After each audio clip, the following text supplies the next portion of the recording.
मेरे पास। लेकिन लूसियान हार मानने वालों में से नहीं था। उसकी आंखों में मेरे लिए साफ मजाक था। हाँ, शायद मैंने गलत इंसान से पूछ लिया। मैंग्याओ ने तो तुम्हें छोड़ ही दिया है, तो तुम्हारे पास छाता कैसे होगा?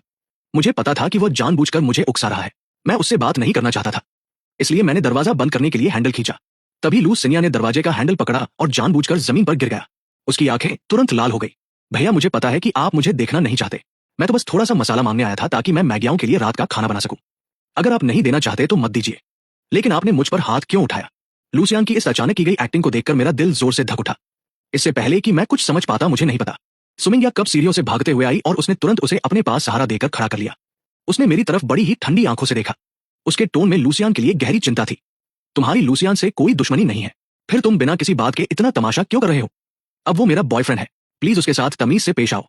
इतना कहकर उसने मेरे चेहरे के एक्सप्रेशन की तरफ देखा भी नहीं और उसे पकड़कर सीधे वहां से चली गई। उसकी हर एक बात मेरे कानों में गूंज रही थी और अनजाने में ही मेरी मुट्ठियां कस गई। मैं उन्हें अंधेरे में गायब होते हुए घूरता रहा। मैंने बिना किसी एक्सप्रेशन के अपना हाथ उठाया और दरवाजा जोर से बंद कर दिया। आधी रात के समय बेड साइड टेबल पर रखा। मेरा फोन वाइब्रेट होने लगा। नींद से जागते हुए मैंने बिना सोचे समझे कॉल रिसीव कर लिया। अगले ही पल स्क्रीन का इंटरफेस बदल गया। हिलते हुए कैमरा लेंस और उन घिनौने सीन्स को देखकर मेरी नींद पूरी तरह उड़ गई। मुझे जब यह समझ आया कि फोन के दूसरी तरफ मौजूद लोग क्या कर रहे हैं, तो मैं किसी मूर्ति की तरह सुन पड़ गया।